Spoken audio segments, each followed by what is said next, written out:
No one in your class is smarter than you. They're just starting sooner, and today that changes. Part 1. Inner Beliefs. If you watch most productivity content on YouTube, you think procrastination is caused by laziness, boredom, or lack of discipline. But that's not the real problem.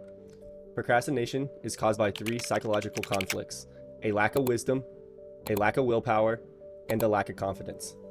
And once you understand these 3, procrastination stops feeling like a personality flaw and it starts feeling like a solvable problem. Before we fix procrastination, we have to diagnose what your inner voice is actually fighting. Section 1. Laziness versus wisdom. Laziness is choosing one reward over another. It's choosing instant gratification over delayed gratification. It's not inactivity like most people think, it's unwise activity. It's like hitting the snooze button even though you're already late. You know what the right move is, but comfort wins. Imagine 2 versions of yourself sitting at the same desk. One version opens the assignment and starts. The other hesitates and reaches for their phone. Both versions feels the same resistance. The only difference is which version you reinforce through action. It's choosing a smaller, immediate reward over a larger, delayed one. Because the dopamine you can get now feels more certain than the fulfillment later. So laziness isn't your brain refusing to work. It's your brain making an unwise investment. It's choosing comfort over growth, certainty over possibility, now over later. Section 2. The root of laziness is short-term thinking.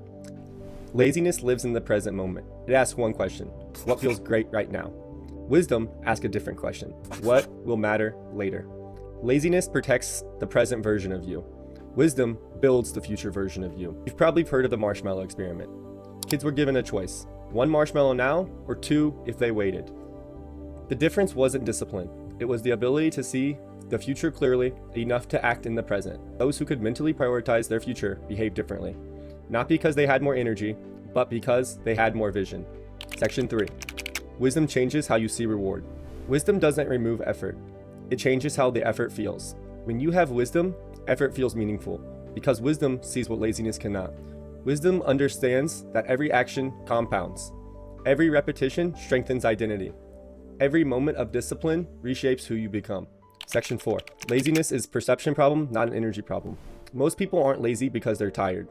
They're lazy because they don't fully see the value of their actions. If someone offered you $10 million to finish your task today, you wouldn't feel lazy. Your energy would appear instantly because your brain sees the reward clearly. In school, it's hard to see the reward of studying. Wisdom creates that clarity without needing external incentive. Wisdom allows you to see the invisible rewards that are growth, confidence, freedom, and future opportunity. When you can see it, you can act on it. Because deep down, you already know that the more you invest in yourself, the more your future expands. Section 5. Wisdom replaces dopamine with purpose. Instant gratification is loud. It's immediate. It's easy. It's predictable. Delayed gratification is quiet. It requires patience, faith, and vision. You don't defeat laziness with force. You defeat it with understanding. When you truly understand what your actions create, you stop needing motivation. Because now your actions have meaning. Wisdom reminds you, every distraction costs you something. Every delay shapes your identity. Every choice is a vote for the person you become. And once you see that clearly, laziness stops feeling harmless. It starts feeling expensive. Wisdom doesn't force you to act. It makes you want to act. Albert Einstein understood this when no one else did. After graduating, he couldn't get a job as a professor. He worked at a patent office, reviewing other people's inventions. He wasn't recognized, he wasn't rewarded. But in his free time, he studied physics, not because he was forced to, but because he understood the long-term value of understanding reality at a deeper level. In 1905, while still working at the patent office, he published 4 scientific papers. This work later earned him the Nobel Prize in Physics, and permanently changed how we understand space and time. When he was doing the work, there was no guarantee of success, only effort. Wisdom allowed him to see the value long before the reward existed.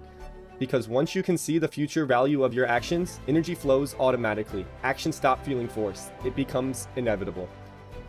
If you take one thing from this section, I want you to replace your speech with "I'm so lazy" with "if I start now, I'll see the rewards later."